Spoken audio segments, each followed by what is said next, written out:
He hasn't made any announcement yet. I'm going to start anyway. So this afternoon I'm going to talk about this disease called bacterial Scorch. The reason I want to talk about this disease is it's spreading to a lot of woody ornamentals and shade trees. Now I'll show you the symptoms about those too. The disease is a bacterial disease. The name of the pathogen is Xylella fastidiosa. The name tells that it stays in the xylem channels of the plant, of the tree, the host. So the xylem channels is where water and nutrients are flowing. Okay, we have xylem and phloem. It is vectored by insects, and sharpshooters are one of the most effective vector of this disease. There are plant hopper spittlebugs, which out of all these three, sharpshooters are the most effective one. It resides and multiplies in the bacteria, in the xylem cells. Now, the symptoms are caused by lack of water. So just lack of water, like we're going through the drought period right now. So that drought period can also produce similar kind of symptoms. And in this disease, the symptoms are again caused by lack of water, but that lack of water is caused because of the bacteria multiplying in the xylem channels. It has a wide host range. Like I said, all the woody ornamentals and shade trees, fruit trees, they can be affected with this one. When we're trying to manage this disease, insect management is the key. So we want to manage that vector that transmits the disease in order to stop the spread of the disease. Now, once the plant is infected, or the host is infected, any tree is infected, you can't cure it. So there is no cure. And there are no chemicals that will work against this pathogen. So this is an oak, red oak. You can see how the symptoms are present on this entire canopy. This has been going on for about 3 years now on this tree. And when you look at the symptom, like I said, those leaf scorch is the symptoms because of lack of water. Okay? Now, other stresses, just lack of water, drought stress, they will produce very uniform symptoms. And I'll show you a couple of slides. In this case, if you compare a couple of leaves like these two leaves, the symptoms are different. Okay? They don't look uniform on both the leaves. But when it's an abiotic stress, your salt injury, high pH water, or just lack of water, then it will be very uniform. This is an oleander. This is how the symptom starts in the first place. There's chlorosis, which is called yellowing. It starts from the margin and goes inward, from the tip and the margin. So that's why I call it marginal chlorosis, marginal yellowing.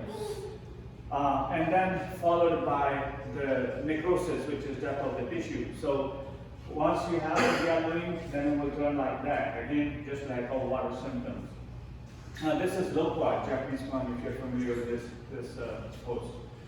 This is a sweet olive, again chlorosis, and if you now compare the chlorosis between these leaves, they are not uniform. Okay? There's no uniformity between those symptoms. And again, chlorosis followed by necrosis of the tissue. This is the insect that transmits the disease. Okay? Sharpshooter. It prefers crepe myrtles a lot. I have 2 crepe myrtles in my backyard, and I was mowing my lawn the other day, and I can feel the honeydew from these insects on my body. That's how they feed. Okay, they suck cell sap. So they have a beak here. Now we'll go inside the plant tissue, suck sap from the xylem tissue. Okay. So this is sharpshooter, and the reason it's called glass-sealing sharpshooter is because it will produce, if you unfold the wings, they look like stained glass that you will see sometimes on the church windows. It looks like that, it's stained, so that's why it's called glass-sealing sharpshooter. So, like I said before, when you have bacterial disease, the symptoms will be non-uniform, different from each other, the scorch and the necrosis. When it comes to other things like that, so in this case, this is a magnolia, okay? And in this case, you see how the necrosis, death of the tissue, is very uniform, right? Like somebody took a paintbrush and painted it. And this was because the soils were so saturated, the roots stayed in the soil for a long time, Okay? And the salt was building up in that, and the roots were actively pulling out that salt from that soil. Okay?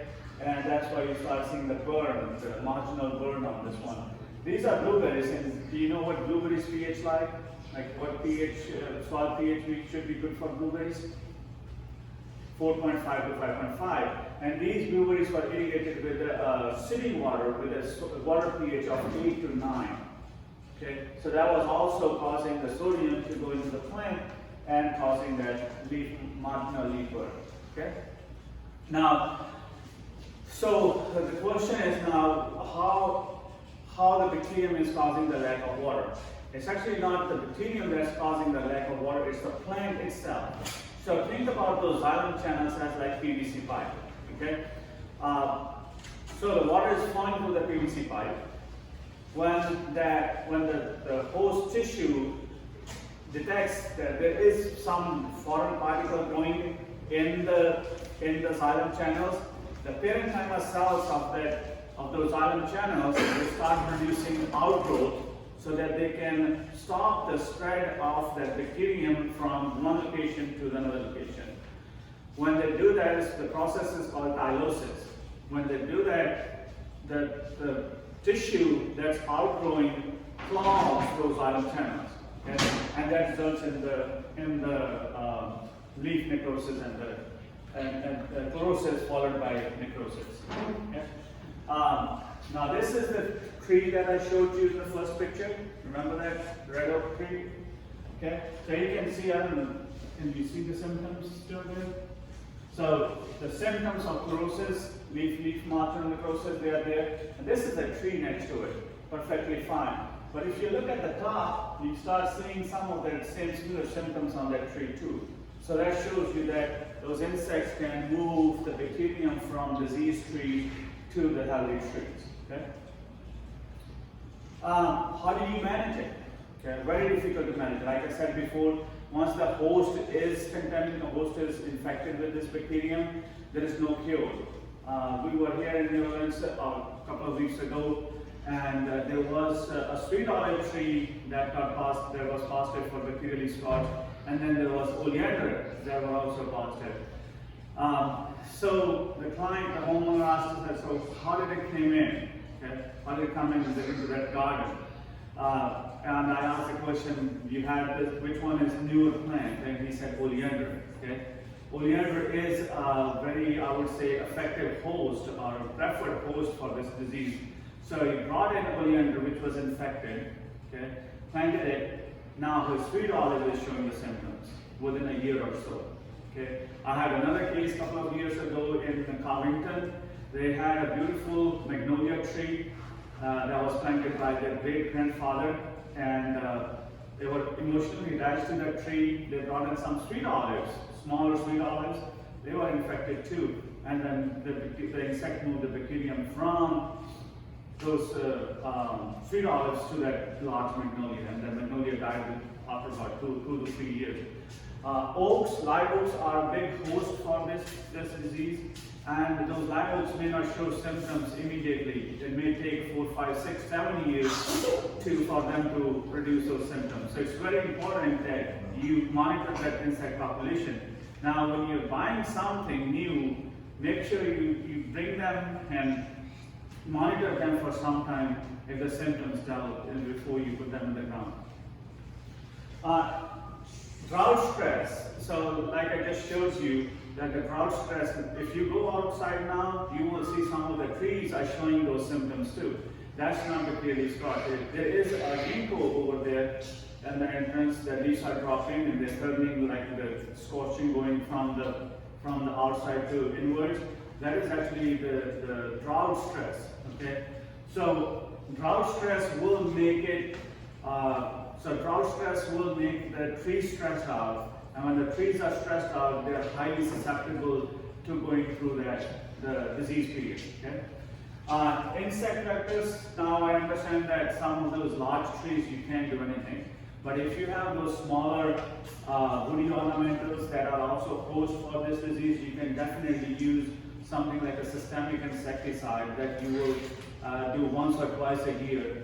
Fall, beginning of fall and beginning of spring is the best time to apply those insecticides, because that's when the roots are going to be more active and pick up that insecticide into the tree system. And that's all I have. If you have any questions, you can, yes? Are palm trees? No, we have not detected them on the palm trees, because palm trees have another issue, which is we have two diseases of palms, which is called lethal yellowing and lethal bronzing. Okay, that's where it started here in City Park, the lethal bronzing.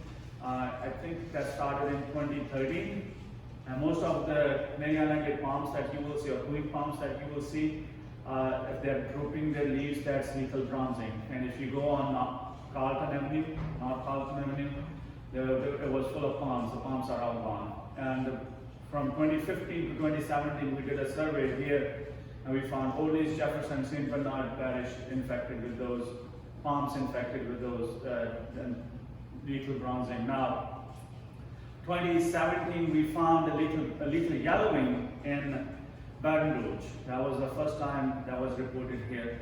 And now we have Chinese windmill palm that will take all that cold that we have, hard freeze, but it's dying left and right because of the lethal bronzing. So those are the two, but we haven't detected Zagala fastidiosa on palm trees. Now the scorch, the yellowing of the leaves of the fronds of the palm that you will see, that's because of potassium deficiency. So, yeah. Any other questions? Okay. Thank you so much.